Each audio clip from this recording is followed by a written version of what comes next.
Okay, morning students.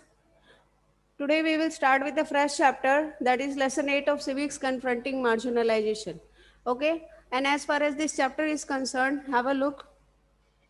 In our previous chapter we studied about marginalization, and we studied how, okay, the marginalized groups, that is Adivasis and the Muslims, okay, they were subjected to restrictions, they were subjected to, okay, marginalization. In the previous chapter we read about two different groups and their experiences of inequality. Page number 94, okay, civics book. And discrimination. Though powerless, such groups have fought, protested, and struggled against being excluded or dominated by others. They have attempted to overcome their situation by adopting a range of strategies in their long history. Okay? Religious solace, armed struggle, self improvement, and education. Solace शब्द का मतलब होता है, okay, सांत्वना. ठीक है ना? The word solace means, okay, आप जब किसी को सांत्वना देते हैं, ठीक है ना, उसे सांत्वना देते हैं कि जाने दो, आपके साथ क्या हो गया, ओके, जो भी हुआ अच्छा नहीं हुआ, इस तरीके से आप उसको, व्यक्ति को सांत्वना देते हैं, लेकिन उसकी जो स्थिति है उसमें कोई आप सुधार लाने का प्रयास नहीं करते हैं. Okay, religious solace, armed struggle, self improvement, and education, economic upliftment, there appears to be no one way of doing things. In all cases, the choice of struggle has depended on the circumstances that the marginalized find themselves in. Okay, तो किस हिसाब से वो इस ये जो समाज में ये जो है ये जो प्रोसेस है मार्जिनलाइज करने का लोगों को, ओके, उसके प्रति वो अपना विरोध कैसे प्रस्तुत करे, उसको वो कैसे लड़े, उसको कैसे नियंत्रित करे, ये उनके सिचुएशन पे निर्भर करता है. हर किसी की अपनी परिस्थिति होती है और वो उस परिस्थिति में ही रह के जो है उसका विरोध कर सकता है, उसका, ओके, सामना कर सकता है. In this chapter we will read about some of the ways in which groups and individuals challenge existing inequalities. Adivasis, Dalits, Muslims, women, and other marginal groups argue that simply by being citizens of a democratic country, they possess equal rights that must be respected. Okay, so what we see, okay, everyone, okay, has the right to. सोलह मतलब क्या? अभी तो बताएं, solace का मतलब सांत्वना होता है. Okay, has the right to live a decent life. ठीक है ना, एक सम्मानजनक जीवन जीने का जो है, ओके, हर किसी को अधिकार है. ठीक है ना, everyone has the right to live a decent life. और डिसेंट लाइफ जीने के लिए आपको क्या चाहिए, decent life. Okay, for this you need rights. One needs, okay, equal rights.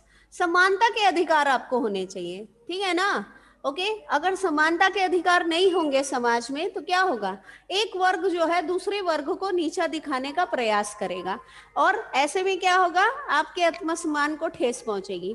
और जब आपके आत्मसम्मान को ठेस पहुंचेगी तो क्या आप उम्मीद कर सकते हैं कि आप एक सम्मानजनक जीवन जिएंगे?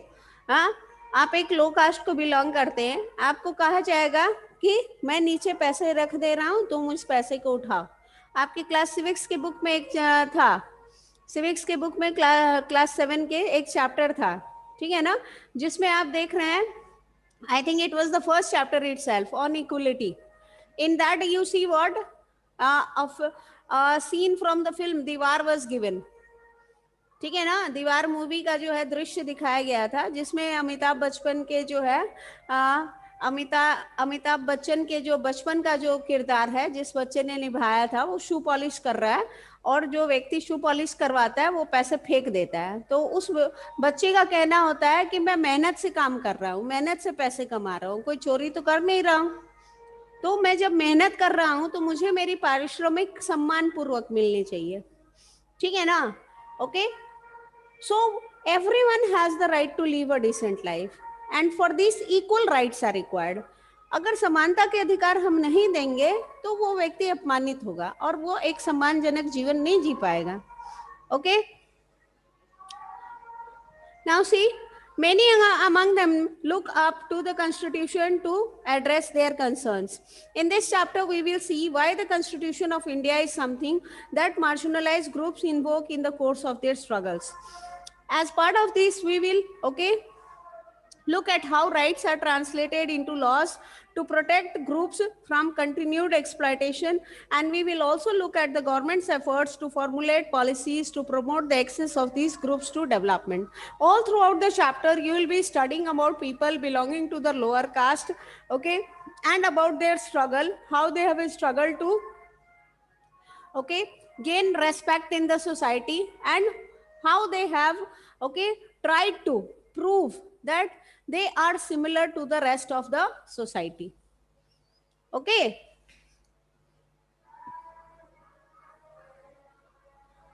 आता नहीं है?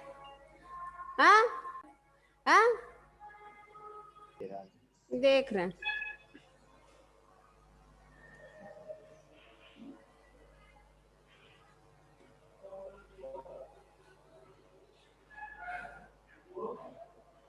तो ऊपर ज्यादा है। Now it is okay? Yes, my brand is ऐसे। तो ऊपर हो गया मैम। कुछ नहीं हुआ, ठीक है। यस मैम, ठीक है। ओके, अब इसको ज्यादा मैं छूंगी तो और बन जाएगा, जो भी दिख रहा है वो भी नहीं दिखेगा। सो पूर्ण, पूर्ण विकास, ठीक है ना? तो देखो, ये मौलिक अधिकार जो है संविधान के किस भाग में लिखे गए हैं? In which part of the Constitution the fundamental rights have been mentioned? Tell me first. Article 17. कभी कभी ना मन करता है ना आप लोगों को, हाँ, क्या किया जाए? Indian Constitution. So we see fundamental rights are 6 in number, and when our country got independent, there were 7 fundamental rights, out of which the right to property, संपत्ति का अधिकार जो है, इसको संविधान को जो है संशोधित करके जो है इसको हटा दिया गया। मौलिक अधिकार के जो हिस्सा से जो है इसको it was removed from the fundamental rights section and it has been shifted to other part of the Constitution, because this right to property, it was creating inequality in the society. So due to amendment, constitutional amendment करके जो है इसको हटा दिया गया। Now see, the Constitution, as you learned in the first chapter of book, lays down the principles that make our society and polity democratic. They are defined in and through the list of fundamental rights that are an important part of the Constitution. These rights are available to all Indians equally. Bharat के हर नागरिक को जो है ये अधिकार हमारा संविधान देता है। As far as the marginalized are concerned, they have drawn on these rights in 2 ways.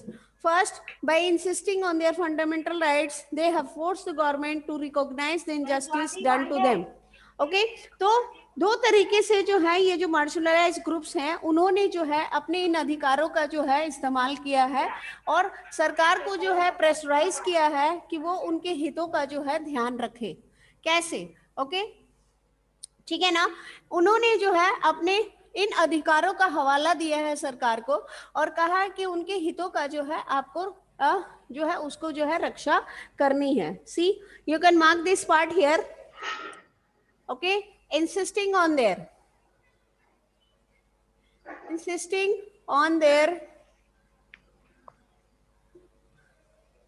see, on their fundamental rights,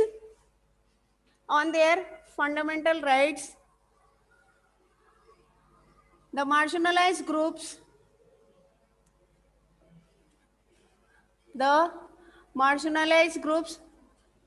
have forced the government, have forced the government, short में लिख दे रहे हैं GOVT, government, to do what? To recognize the injustice done to them, to recognize the injustice, उनके साथ जो अन्याय हो रहा है, recognize the injustice done to them, उनके साथ जो अन्याय हो रहा है उसको वो देखें। ठीक है ना। और ये अन्याय कौन कर रहा है? बहुसंख्यक समुदाय जो है वो मिलके इस अन्याय को जो है वो कर रहा है, ठीक है ना। दूसरा देखो, the second one, see, they have insisted that the government enforce these laws. Okay, they have insisted the government to force these laws. खाली कानून बनाने से नहीं होगा, ओके, कानून को लागू भी करना होगा उन लोगों के खिलाफ, ओके, जो किसी का अधिकार उससे ले रहे हैं, ठीक है ना। एनफोर्स का मतलब उसे लागू करना। हम कानून बना के बाद क्या लिखेंगे? दिस, क्या बेटा? Enforce this laws. Ma'am forced के बाद क्या लिखेंगे? Forced the government, GOVT।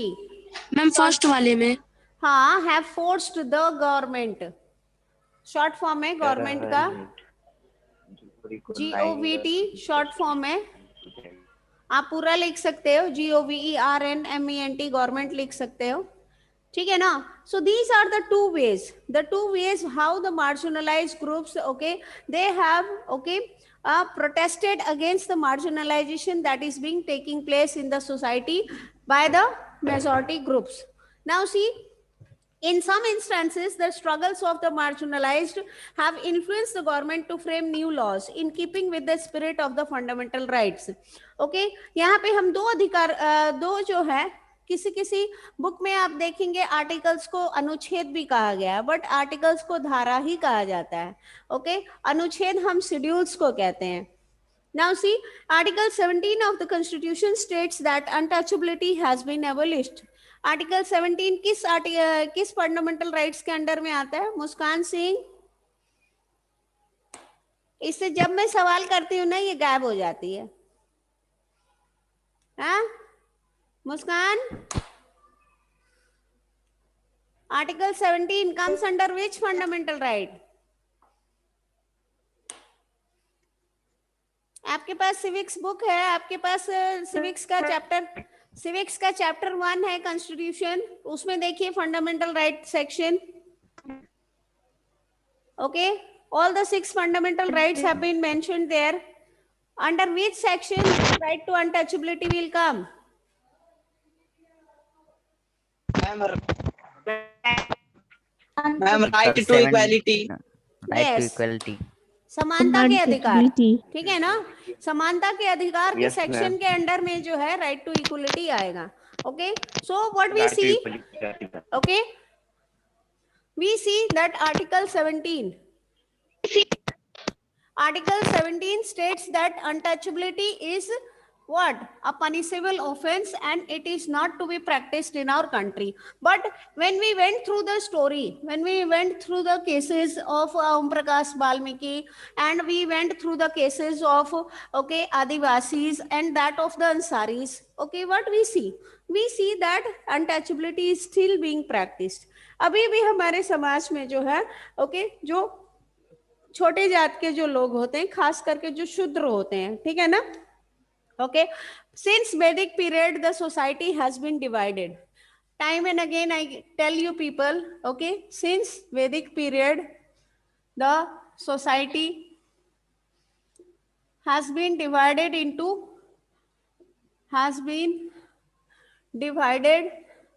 on the basis of varnas, okay, वर्ण के आधार पे जो है समाज का विभाजन किया गया। इसको करने वाले ब्राह्मण ही थे। On the basis of the varnas, okay, into 4 groups, 4 groups में जो है इनको बांटा गया। क्या थे ये ग्रुप्स? बताओ जल्दी। ओम सिंह, यस मैम। ग्रुप्स कौन से थे? ब्राह्मण, डब्बा ही गुल हो जाता है सबका। वैश्यास, Shudras. Nowadays the teacher has become All India Radio, Akashvani का प्रकाशन जो है हम लोग हो गए हैं। आप लोग बस डब्बे में डालो और दूसरा फ्रीक्वेंसी पे जाओ जैसे ही, ठीक है ना। पहला वाला भूल जाओ, पहले वाले ट्रांसमिशन में क्या हुआ था सब भूल जाओ। So what we see that since Vedic period, the society has been divided on the basis of the Varnas, okay, into 4 groups: Brahmins, Kshatriyas, Vaishyas, and Shudras. Okay, so Shudras were the people. Okay, they were considered the low caste people. Okay, and they were not allowed. Low caste people, okay, not allowed to what? Not allowed to enter the village. ठीक है, इनको गांव में प्रवेश वर्जित था.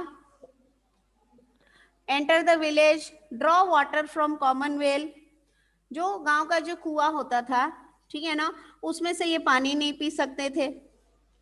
From common well. And what? Enter the temples. ठीक है ना, मंदिर में ये लोग पूजा अर्चना नहीं कर सकते थे. तो ये सारी जो है इनके साथ बाधाएं थी. Okay, but now what we see, नीचे नहीं दिखा है. नहीं दिखे मैम, नीचे नहीं दिख रहा। नहीं दिखेगा नीचे का. आई कांट हेल्प इट इस कैमरे के चक्कर में. मैम बता दीजिए क्या लिखी. So it was okay, the low caste people, they were not allowed to enter the village. Okay, इनको गांव में जाना वर्जित था. प्लस ये जो है गांव के जो कॉमन कुआं होता था उससे पानी नहीं पी सकते थे. और गांव के जो मंदिर है उसमें ये लोग पूजा अर्चना नहीं कर सकते थे. Okay, they were not allowed to enter the village.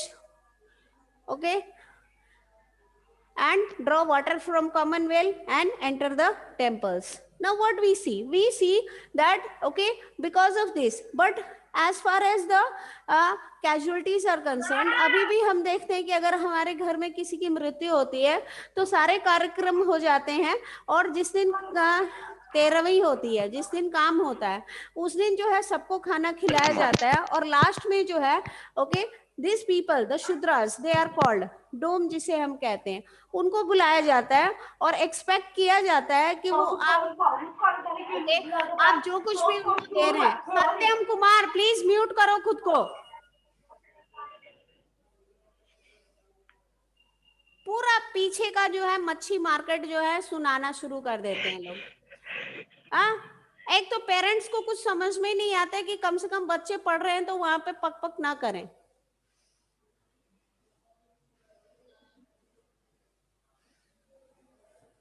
Now see children, okay, as far as these people are concerned, still we see that okay, in our हमारे हिंदू धर्म में जो है अभी भी ये है कि जिस दिन काम होता है किसी व्यक्ति का, उस दिन जो है इन लोगों को बुलाया जाता है और इनसे उम्मीद की जाती है कि जब ये लोग खाना लेके जा रहे हैं और जो व्यक्ति गुजरा है उससे संबंधित सारी वस्तुओं को लेके जा रहे हैं, उस वक्त जयकारा लगा के जाएं. ठीक है ना. क्या तो अगर ये लोग जयकारा नहीं लगाते हैं या खुश होकर नहीं जाते हैं तो जो व्यक्ति गुजरा है ओके, उसकी आत्मा को कष्ट पहुंचेगा. ऐसा जो है ये मानना है. जो व्यक्ति गुजर गया उसके लिए तो आपको इतनी चिंता है, हाँ, उसके लिए तो आपको इतनी चिंता है कि उसको जो है मरने के बाद भी कोई कष्ट ना पहुंचे. बट ये लोग जो समाज में रह रहे हैं, हाँ, क्यों इनको खाली उसी वक्त हम जो है बुलाते हैं, क्यों हम लोग उसी वक्त जो है इनसे एक्सपेक्ट करते हैं कि ये हमारे लिए जो है हमारी बात सुने. क्या बाकी दिनों में हम इनकी बात सुनते हैं? गलती से भी अगर कोई ओके लो कास्ट का व्यक्ति जो है अगर हमारे बगल में आके बैठ जाता है, हम लोग खुद को पवित्र करने लगते हैं.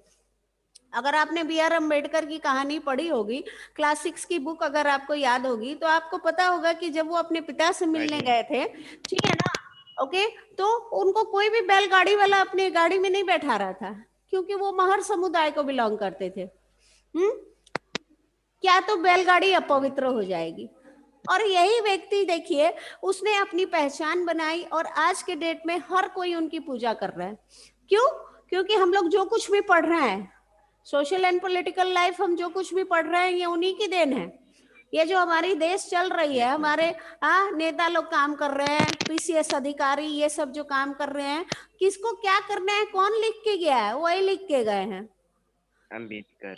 ठीक है ना. इट इज अम्बेडकर जिन्होंने संविधान को रचा. तो देखिए ओके, अभी भी हम जो है कबीर के दोहे गाते हैं. कबीर के जन्म काल को भी लेके जो है बहुत सारी ओके चर्चाएं होती रही हैं कि ना तो वो हिंदू थे, ना तो वो मुस्लिम थे, किस कास्ट को बिलोंग करते थे, नोबडी नोस. ओके उनको एक जुलाहा ने पाला था, एक वीवर ने उनकी परवरिश की थी, ठीक है ना. सो we see that in society there have been people who have proved themselves with their efforts, with their contributions to the society, but still our mentality is there where it was. Still in the villages, if you will go and you will see that this article untouchability is being practiced. Article 17 states that untouchability, छुआछूत, is a punishable offense. ठीक है ना. It states that untouchability has been abolished. तो धारा 17 का कहना है कि इसको जो है हमने क्या जड़ से खत्म कर दिया है. बट क्या हम अपने समाज में अभी भी नहीं देखते हैं कि छुआछूत जो है वो प्रैक्टिस किया जा रहा है? क्या आपके घर में जो है, आप अपनी मदर से खाली पूछ के देख लीजिएगा, क्या आपकी मदर जो घर में आपकी वॉशरूम क्लीन करने वाली जो महिला आएगी उसको क्या उसी थाली में खाना परोसेगी जिसमें आप खाना खाते हैं? बस आप इतना ही बस आप पूछ के देख लीजिएगा. अभी भी हम लोग वही हैं. सरकार भले जो कुछ भी कहे, तो क्या इन लोगों को बुरा नहीं लगता है? हाँ, इसीलिए जो है गांधी जी ने इस चीज के खिलाफ सबसे पहले आवाज उठाई थी. छुआछूत के खिलाफ सबसे पहले उन्होंने आवाज उठाई थी. और उसके पहले तो कबीर हैं, सोराबाई हैं, चोखा मेला हैं, ये सारे लोग हैं ही हैं, ठीक है ना. बट राष्ट्रपिता हमारे बापू, उन्होंने इस चीज को जो है इसके खिलाफ आवाज उठाई थी. उनका कहना था कि खाली गंदा करना आपका काम है और सफाई कोई और करे, आप अपनी गंदगी खुद क्यों नहीं साफ करते हैं? उन्होंने अपने आश्रम में ये व्यवस्था बना रखी थी कि यहाँ तक कि जो कोई भी अतिथि आएगा उसको भी टॉयलेट क्लीन करना होगा. और इसी के वजह से जो है उनके और कस्तूरबा गांधी के बीच बहुत सारे मतभेद हुआ करते थे. अगर उनकी बायोपिक आप देखेंगे, माय एक्सपेरिमेंट्स विद ट्रूथ, अगर आप पढ़ेंगे, और जो है the making of the Mahatma, the movie that has been made, अगर उस मूवी को देखेंगे तो आप देखेंगे कि अंत समय में जो है दोनों के बीच बहुत सारे मतभेद हो गए थे, ठीक है ना. Because of this ideology that was being followed by Gandhi ji.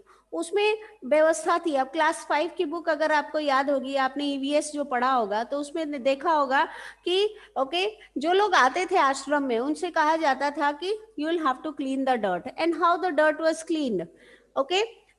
And pit was prepared in the ground and people were asked to go and defecate on that pit. And on top of that pit a basket was kept, and everyone used to defecate in the basket, and when the basket got filled, it was to be carried by 2-3 people and it was to be dumped somewhere else. But if you are asked to do this in today's time, you will run away from your house. I know children who are not going to clean their toilet even. अभी तो Harpic हो गया, brush हो गया, modern toilet हो गए हैं, but अभी भी अगर उनको कह दिया जाए कि जाओ नहाने जा रहे हो, नहाने के पहले थोड़ा वॉशरूम क्लीन कर देना, why will I do? माँ करेगी, नहीं तो पापा करेंगे. अगर दोनों में से कोई नहीं करेगा तो जाओ स्वीपर ले आओ, ले आकर स्वीपर से करवा लो. तो ऐसे करके जो है स्टेटमेंट निकलेगा. But previously it was done like that. Open pits हुआ करते थे. आज के डेट में जो सेफ्टी टैंक वाले जो वॉशरूम्स होते हैं वो नहीं होते थे. सो क्या हम इन लोगों को कह सकते हैं कि these are manual scavengers? No, they are not manual scavengers. They are just doing their task. They are keeping their environment clean. See, what this means is that no one can henceforth prevent Dalits from educating themselves, entering temples, using public facilities. It also means that it is wrong to practice untouchability, and that this practice will not be tolerated by a democratic government. In fact, untouchability is a punishable crime now. It is a punishable crime now. अगर इसको कोई practice कर रहा है तो उसको सजा हो सकती है. और आज के डेट में हर कोई को अधिकार है पब्लिक प्लेसेस को विजिट करने का, रेस्टोरेंट्स में खाना खाने का, जो गांव का जो कॉमन कुआं है उससे पानी पीने का. Almost everyone has the right. When we were very children, जब हम लोग बहुत छोटे थे, तो मैं what we see that if they dress themselves as according to us, हमारे हिसाब से अगर वो ड्रेस करते हैं तो क्या हम ये आइडेंटिटी पता कर पाते हैं कि वो कौन है कौन नहीं है? इसी चीज को जो है इस बुक में जो है बताती हैं सोराबाई। ओके, अगले खंडों में हम पढ़ेंगे सोराबाई के बारे में, ठीक है ना। The other article is there are other sections in the Constitution that help to strengthen the argument against untouchability. For example, Article 15 of the Constitution, okay, notes that no citizen of India shall be discriminated against on the basis of religion, race, caste, sex, or place of birth. Okay, no discrimination. Article 15. Article 15 के तहत जो है किसी भी प्रकार का जो है कोई भेदभाव नहीं होगा, ना तो धर्म के आधार पे होगा, ना तो जाति के आधार ओके जाति के आधार पे होगा, ना तो नस्ल के आधार पे होगा, ओके, और ना ही लिंग के आधार पे होगा, और ना ही जन्म के ओके समय काल, ठीक है ना, या जन्म के स्थान के आधार पे होगा। Okay, now see this has been used by Dalits to seek equal